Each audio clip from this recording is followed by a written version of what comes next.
അല്ല, കേരളത്തിൽ മികച്ച വ്യവസായ അന്തരീക്ഷം ഉള്ള ഒരു സംസ്ഥാനമല്ല ഇപ്പോ.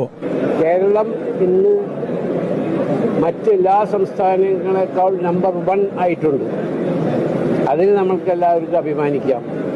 ഇപ്പോൾ ഇൻവെസ്റ്റേഴ്സിന്റെ ഫോക്കസ് അപ്പോൾ കേരളത്തിലേക്ക് വരും. കാരണം ചാർട്ട് ചെയ്യുമ്പോൾ നമ്പർ 1 ആണല്ലോ ഇപ്പോൾ കേരളം.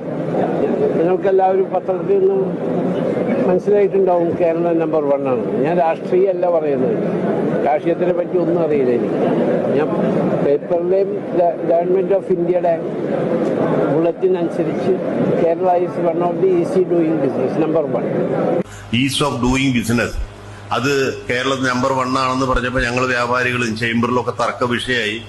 അതിപ്പോ അവിടെ ഏതെങ്കിലും ഉദ്യോഗസ്ഥന്മാർ വിചാരിച്ചാൽ കിട്ടും. എന്നാൽ ഞാനത് പഠിച്ച് മനസ്സിലാക്കിയപ്പോ അങ്ങനെയല്ല. ഓരോ ഇൻവെസ്റ്റേഴ്സിനെയും കേന്ദ്ര ഗവൺമെന്റിന്റെ റെപ്രസെന്റേറ്റീവ് ഡയറക്റ്റ് ആയിട്ട് വിളിച്ച് ചോദിച്ചത്